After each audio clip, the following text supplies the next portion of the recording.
দাঁড়িয়েছি।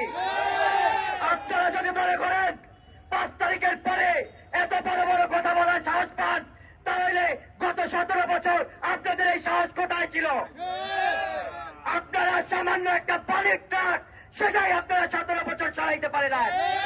আপনারা আজকে বলেন মুইতা দিলে পয়সা দিব, মুইতা দিলে পয়সা দেওয়ার জন্য এই বিপ্লবীরা আসতে নাই। চেষ্টা করতে থাকেন, কিয়ামত পর্যন্ত চেষ্টা করলেও আমাদেরকে আপনারা রাজপথ থেকে সরাতে পারবেন না। এই বাংলাদেশের জনগণের অধিকার আদায়ের জন্য কিয়ামত পর্যন্ত সংগ্রাম করতে হলে রাজপথে এনসিপি থাকবে ইনশাআল্লাহ।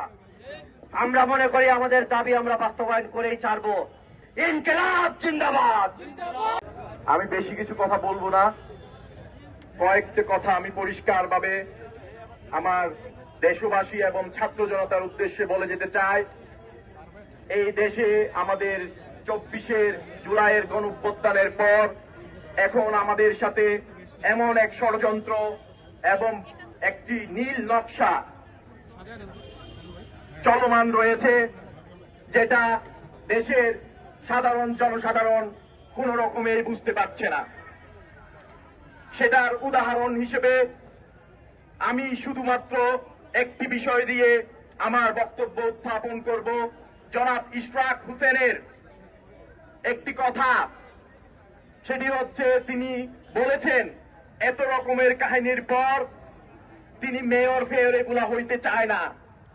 আমার কাছে প্রশ্ন, জাতির কাছে প্রশ্ন, আপনি যদি মেয়র ফেয়র হইতেই না চান তাহলে এত কাহিনী কেন করছেন? এই মৎস্য ভবনের মধ্যে, কাকরাইলের মধ্যে, যমুনা ভবনের সামনে আপনারা আজকে যা করছেন, এই বিষয়গুলা কি তার মানে শুধু ফাজলামি? আপনারা কি জাতির সাথে ফাজলামি শুরু করেছেন? দেশকে আপনারা অবরুদ্ধ করে আমাদের বলেন আমরা 144 দ্বারা অবমাননা করি, আমরা 144 দ্বারা মানি না, মব জাস্টিস করি। তাহলে আপনারা কি করছেন? আপনারা মেয়র ফেয়ার হইতে চান না। আরেকটি বিষয় সংগ্রামী জনতা আপনাদের সামনে পরিষ্কার করে দিতে চাই, তারা আমাদের সাথে, আমাদের ব্রেইনের সাথে, আমাদের মস্তিষ্কের সাথে খেলা করছে। আমি দেখতে পাই যে ফ্যাসিস্ট সরকারকে বিতাড়নের জন্য আমাদের ভাই মুক্ত রক্ত ঝরিয়েছে। 17 বছর ধরে ফ্যাসিজম কায়েম করে আওয়ামী লীগকে আমাদের জীবনের মূল্য দিয়ে, রক্ত দিয়ে এই দেশ থেকে ছাড়া করেছি। কিন্তু আরেকটি বড় ফ্যাসিস্ট এই দেশের মধ্যে আবারও পুনর্বাসিত হতে যাচ্ছে।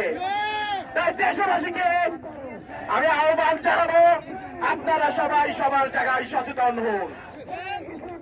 আমি আর কয়েকটি বিষয়, আজকে আমাদের এই নির্বাচন কমিশন এরাও যে প্রোগ্রামটি আমরা আজকে করেছি তার পিছনে কারণ হচ্ছে জনাব ইশরাক হোসেন একটি অবৈধ নির্বাচনকে তারা নিজের অবৈধ বলে বৈধ করার যে চেষ্টা চালাচ্ছে, সেটাতে বিচারিক কার্যক্রম এবং নির্বাচন কমিশন পুরোপুরি তাদের পক্ষে কথা বলে এই অবৈধ একটি বিষয়কে বৈধ হিসেবে স্থাপন করতে চাচ্ছে।